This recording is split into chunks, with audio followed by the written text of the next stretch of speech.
गणपती बाप्पा मोरया. हे पॅरेंट्स, तुम्ही तुमच्या मुलांना एक्सपेन्सिव्ह स्कूल देत असाल, तुम्ही हवं ते टॉय आणून तुमच्या मुलांना एक्सपेन्सिव्ह लाईफस्टाईल देतही असाल, तुमचा मुलगा माणूस म्हणून योग्य आहे की नाही? योग्य मार्गाने चालतोय की नाही, तो खरेपणा, प्रामाणिकपणा, प्युरिटी, ऑथेंटिसिटी आहे की नाही, हे चेक करण्यासाठी एक गेम नक्की खेळू शकतात. दर आठवड्याला वीकेंडला पॅरेंट्स आणि किड्स कोणी योग्य मार्गाने चालतंय की नाही, पॅरेंट्स मग तुम्ही प्रोफेशनल लाईफ मध्ये आणि किड्सने कोणाला धोकाधडी करतायत की नाही, खरे बोलतायत की नाही, प्रामाणिक राहतोय की नाही.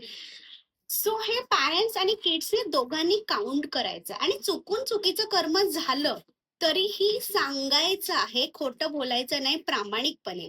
त्यामुळे जागरूकता येईल तुमच्यामध्ये की डे टू डे लाईफ मध्ये सुद्धा तुम्ही चुकून चुकीचं कर्म करणार नाही. इंटेन्शन प्युअर असेल, निस्वार्थ भावाने काम कराल, खरेपणा प्रामाणिकपणा मेंटेन होईल. सो दर वीकने हा काउंट करा, योग्य कर्मांचा काउंट, अयोग्य कर्मांचा काउंट, जास्त तो जिंकला.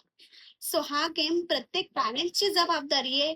त्यांनी आपल्या मुलांमध्ये हे बीज घालणं की तो देवाला मानत असेल तर तो योग्य कर्माने, योग्य धर्माने चालेल. सो हे देवाला मानण्याचं काम तुम्ही तुमच्या मुलांकडनं करून घ्या. हा गेम वेळोवेळी दर वीकला खेळून. थँक्यू.